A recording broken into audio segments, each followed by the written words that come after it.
Shalom, brothers and sisters. Grace, mercy, and peace be unto you from Yahuah, our Father. In Yahusha, he is the Messiah, the one who carries the burden of Yah. His voice, our high priest, soon coming king. Hear, O Yasharal, Yahuah, who is our mighty one, he is one. There is no other mighty one in existence, brothers and sisters, than Yahuah.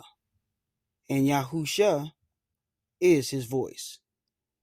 This is Brother Yasharal coming to you again today with another question. Is Saturday really the Shabat of Yahuah?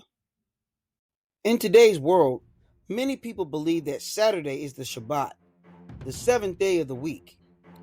But when we examine the scriptures and the natural timekeeping system Yahuah established from creation, we find that the true Shabat is not found on the Gregorian calendar. In fact, the concept of a continuous 7-day week disconnected from the moon is not scriptural at all. It is Roman.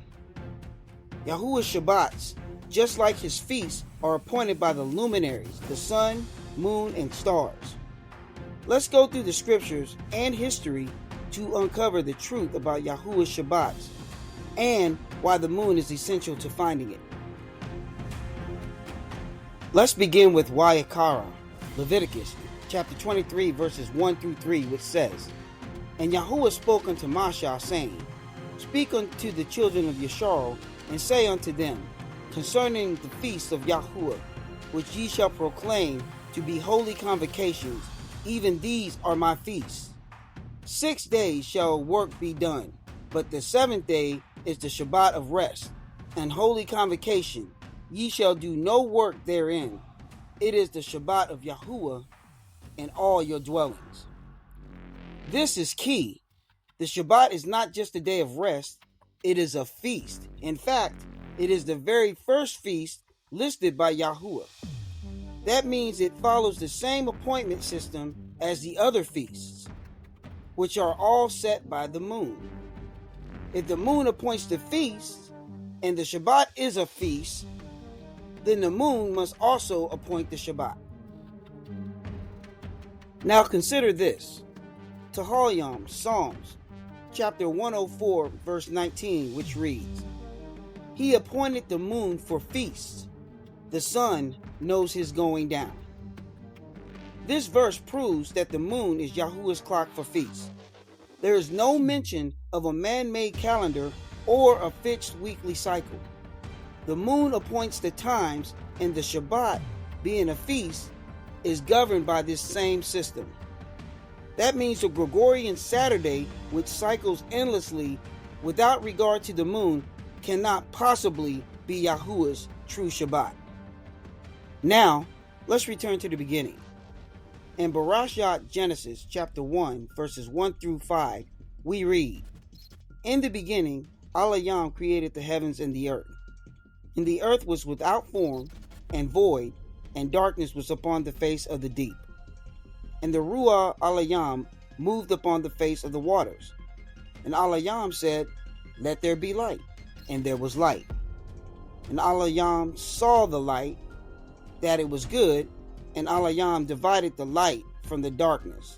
And Elohim called the light day, and the darkness he called night. And the evening and the morning were the first day. This light was not merely spiritual, it was the activation of the sun, moon, and stars, which were created in verse 1. The division of light and darkness on day 1 shows us that time began with the functioning of the luminaries. Yahuah did not create time based on darkness or a hidden calendar. He spoke light into being, and his light began the cycle of day and night. That's Yahuah's true time. In Barashat Genesis, chapter 1, verse 14, we find the purpose of the luminaries clearly defined. And Elohim said, Let there be lights in the expanse of the heavens to divide the day from the night, and let them be for signs and for appointed feasts and for days and years. This is a direct statement from the Creator himself. The lights in the heavens, the sun, moon, and stars are for measuring time, not Roman calendars, not Jewish traditions, not continuous 7-day loops. Only the luminaries are appointed by Yahuah to declare his time. Let's dive into some history. The Saturday Shabbat did not originate with Yahuah. He was invented through a long process of compromise and rebellion during the rise of Roman Christianity. In the 2nd and 3rd centuries AD, the early assemblies of Yasharal, who followed Yahusha and kept the Shabbat according to the moon, were systematically persecuted. After Emperor Constantine I supposedly converted to Christianity, he sought to merge Roman paganism with the Messianic faith, forming what we know today as Constantinian Christianity, the early form of Catholicism.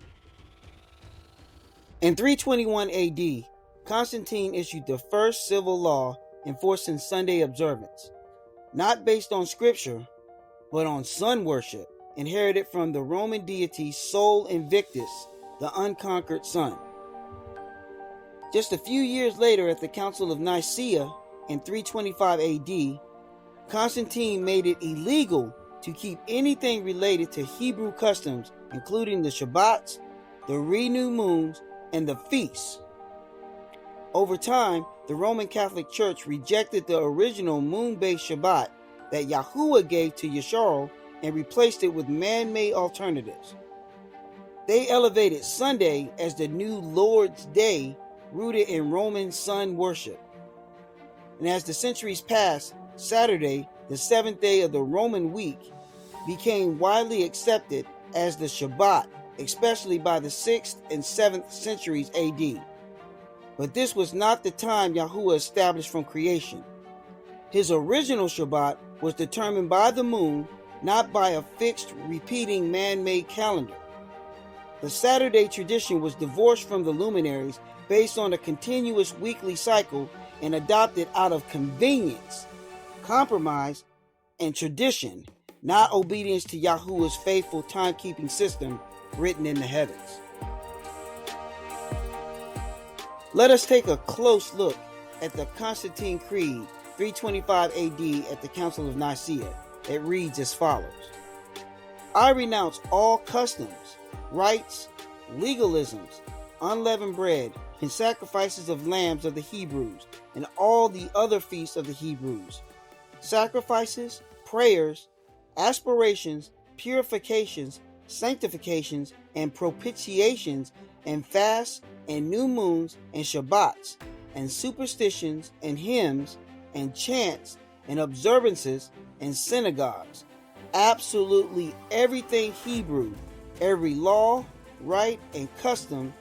And if afterwards I shall wish to deny and return to Hebrew superstition, or shall be found eating with Hebrews, or feasting with them, or secretly conversing and condemning the Christian religion, instead of openly confuting them and condemning their vain faith, then let the trembling of Cain and the leprosy of Gehazi cleave to me, as well as the legal punishments to which I acknowledge myself liable.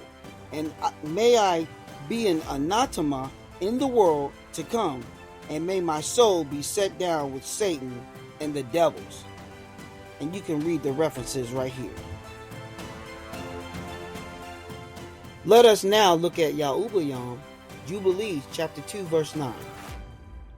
And on the 4th day, he created the sun and the moon and the stars, and set them in the expanse of the heavens to give light upon all the earth, and to rule over the day and night, and divide the light from the darkness.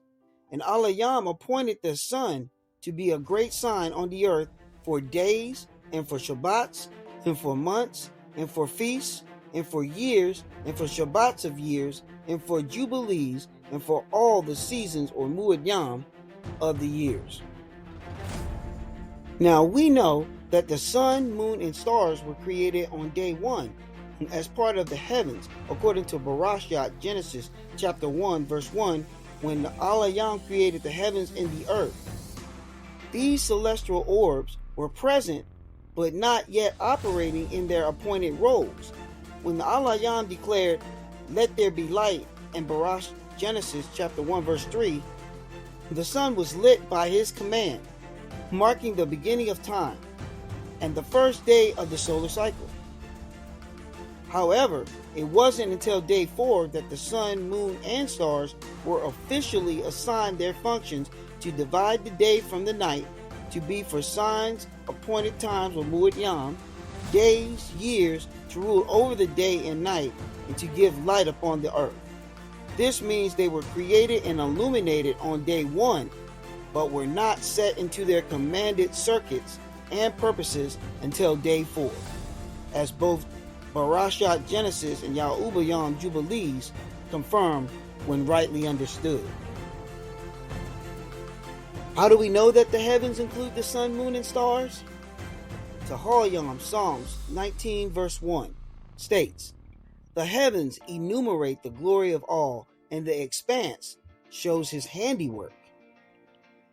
From the very beginning, Yahuah placed his timekeeping system in the Shamayam, or the heavens, specifically through the sun, moon, and stars, known in Abarya as H8064, which means Shamayam. These luminaries were not placed randomly. They serve a divine purpose, and we have 3 powerful scriptural witnesses that confirm this.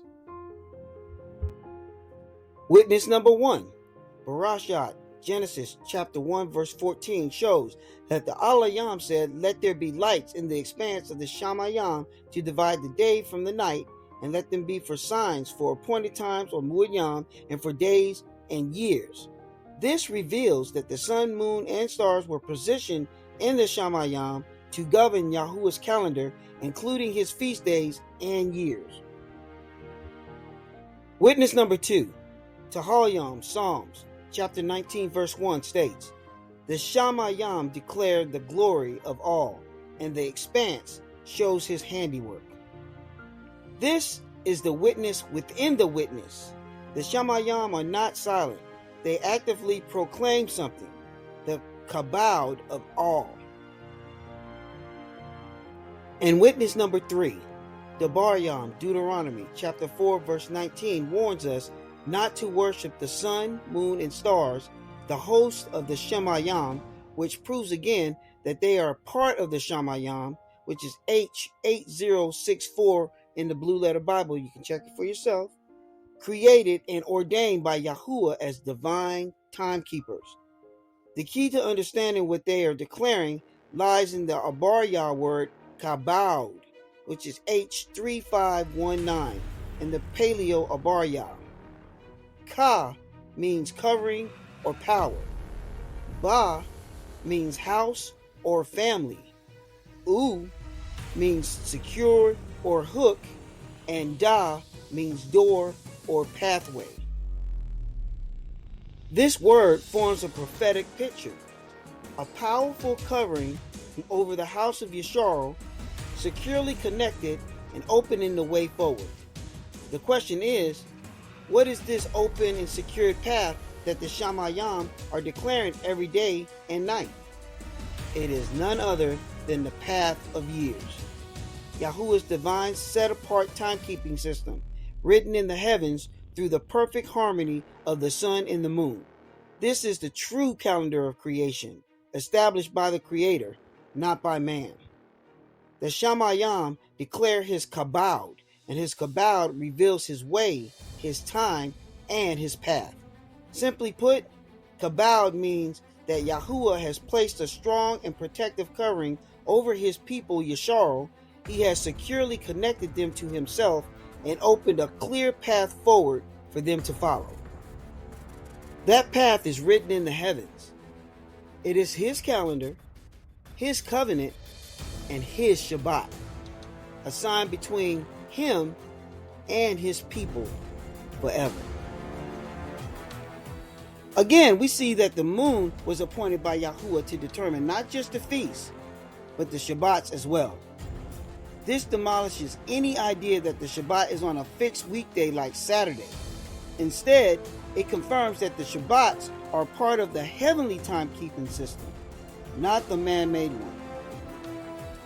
Some argue, based on Yahuah Jubilees chapter 2 verse 9 and Barashat Genesis chapter 1 verse 14, that the sun, moon, and stars were created on the fourth day, not the first.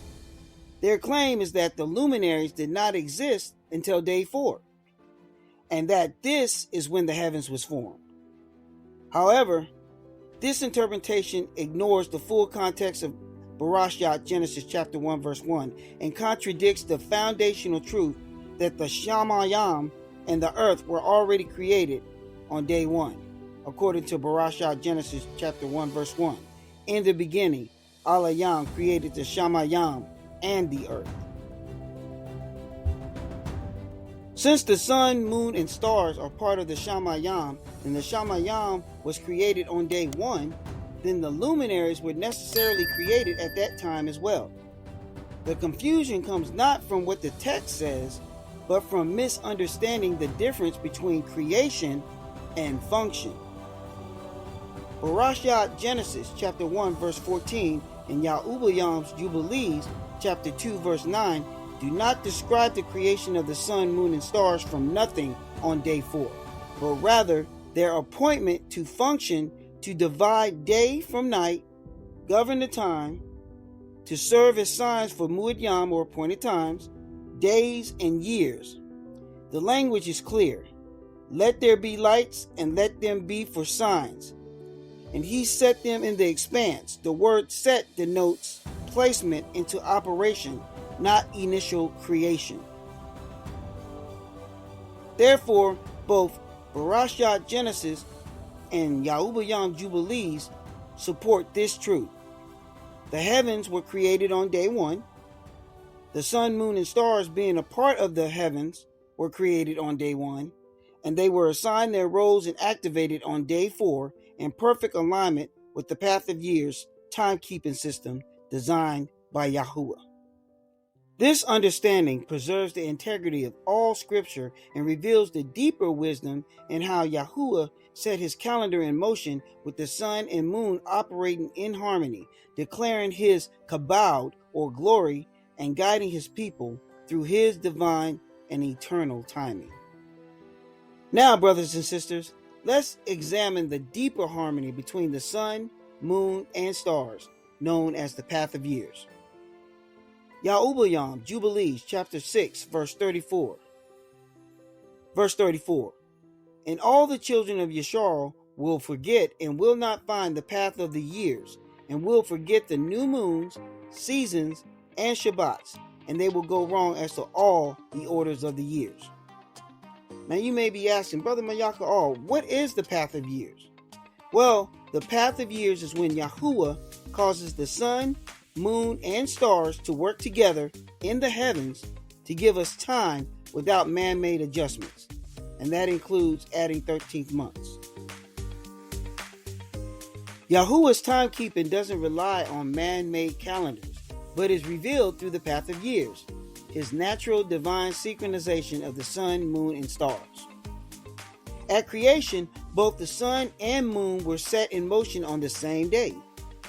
The sun began its journey in the morning, and Hadash, or the renewed moon, appeared in the western sky just after sunset.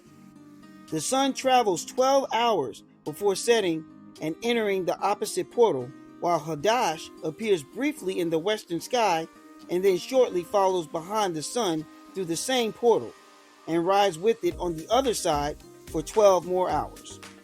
The sun then returns to the east to begin day 2, while the moon begins its day 2 only after appearing again later that evening. This process continues monthly, and because the sun is always 12 hours ahead, this accumulates to a 6-day lead over the moon over the course of 12 months. This 6-day excess is confirmed in the book of Enoch, chapter 74, verse 11. Verse 11. At those times, There is an excess of 30 days belonging to the sun in 5 years. All the days belonging to each year of the 5 years, when completed, amount to 364 days. And to the sun and stars belong 6 days. 6 days in each of the 5 years, 30 days belonging to them. Together, the 6 excess days from the sun's 12-hour lead plus the 4 intercalary days added by the Alayam equal 10 days by which the moon falls naturally behind. This design is not a flaw. It is divinely ordained. Yahuah created the luminaries to operate in perfect harmony, never requiring man-made leap years or adjustments. This is Yahuah's natural order, the path of years. The sun, being the great luminary, holds all the time. But the book of Hanuk, chapter 73, explains how the sun transfers all of its time to the moon in increments of light in parts. That is why the moon appears differently each night. It is not creating its own time, it's receiving and reflecting time from the sun. This gradual transference of light is how we are able to determine the days, weeks, feasts, appointed times, and our Shabbats. It is a divine system where both luminaries work in harmony to mark time upon the earth. As it is written in Hanuk, Enoch, chapter 72, verse 1, the sefer of the courses of the luminaries of the heavens, the relations of each, according to their classes, their dominion, and their seasons, according to their names and places of origin, and according to their months, which Uriah, the holy angel who was with me, who is their guide, showed me, and he showed me all their laws exactly as they are, and how it is regard to all the years of the world and unto eternity, till the new creation is accomplished, which endures till eternity. So you see, brothers and sisters, the sun, moon, and stars are the faithful witnesses Yahuah established from the very beginning, set in place at creation as his divine timekeepers. They declare his appointed times, revealing his unchanging love and steadfast covenant with his people. These luminaries were commanded to run their paths without interruption, bearing witness to his eternal order and instructions for all generations, even unto eternity. And to close this teaching with strength and clarity, I ask that you will please consider this final word from Hanuk, Enoch, chapter 41, verse 6.